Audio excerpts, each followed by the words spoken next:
When Chelsea won the Club World Cup in July last year, Chelsea fans were over the moon. They thought, oh, they had arrived. They were the best club in the world. They had just beaten PSG, the champions of Europe. And when you play a final like that, you would expect your club to progress further to be even better. But what happened? What followed was a problem Chelsea fans did not foresee. It was a case where they lost their primary centre back, Levi Colwill, to a season ending injury just before the season started. And their manager, Enzo Maresca, asked the ownership for a new centre back, and he was waved away. And this led to a lot of turmoil within the club, within the ownership structure, with Maresca and the um, team having issues that were not addressed. But Chelsea were progressing; they were still getting results. There was the occasional um, loss here and there, but as of game week 12, they were second on the table just before they faced Arsenal, and there were thoughts of it being a title race. And then they had the slump in December, of which they had as of that match game week 12, they had about 24 points, and then right now, as of no, they had 23 points, and right now they have 48 points. That is from 1st of December till the 18th of March. Chelsea have only accrued about 25 points out of a possible 54. And this herein lies the issue. When Maresca pointed these things out, the ownership ignored him, and instead they let him go as in January and brought in Liam Rosenior from their sister club Strasbourg. Rosenior has no experience managing a top club. He should not be stepping foot into Chelsea as Chelsea manager for any reason until he has earned those badges. But he got the job because he worked for Blueco. And this is where this comes into this shows the issue with Chelsea, where they are so focused on trying to get young up and coming talents, trying to invest in the future without accounting for the now, and it leads to them having problems now that will affect them in the future. Maresca left with a win rate of 59.8%. Rosenior has not gotten close to that. In fact, in the last 3 weeks, he has lost. In the last week, he has lost 3 games back to back to back, and Chelsea recording their highest ever loss in a two-legged tie in the Champions League, losing 8-2 to Paris Saint-Germain.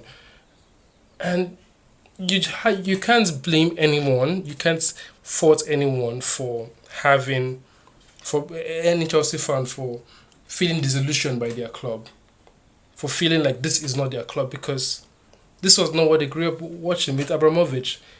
It was a win at all cost mentality, but now we're talking about respecting the ball.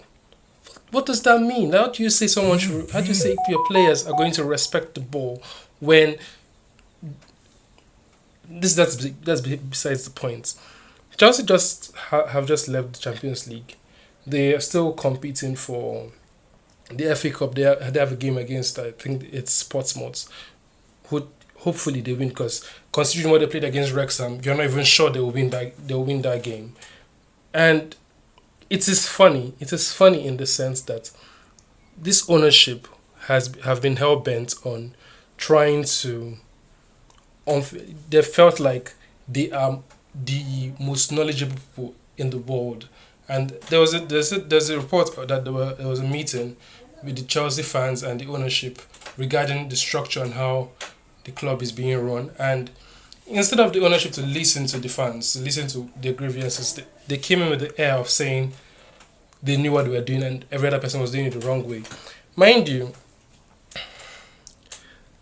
this squad they assembled, this is the most expensive squad that has ever been assembled. 1.6 billion spent within 4 years. For contrast, PSG have spent 1.4 billion in the last 10 years and are the second best or third best team in the world. This just shows that the model that these people think they are propagating, that they are championing, is not working. It does not work for anyone. You can talk about the indiscipline and a lot of people chalk the indiscipline up to it being a very young squad. They just have the youngest squad in Europe, and you would see stupid red cards for no reason, and but from the manager down to the players.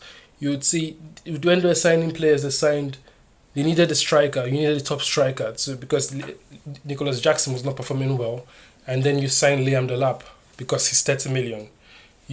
And he's young, so you can sell him. There's the English tax. You sign Alejandro Garnacho when you need an actual winger. Garnacho that had just underperformed at Manchester United, and it's crazy. It's a very, very funny story. And then just to round up, first to mention, Enzo announced that he might leave the club. Which is a very, very funny concept, because they just signed this player they signed this player as the base of their leadership structure.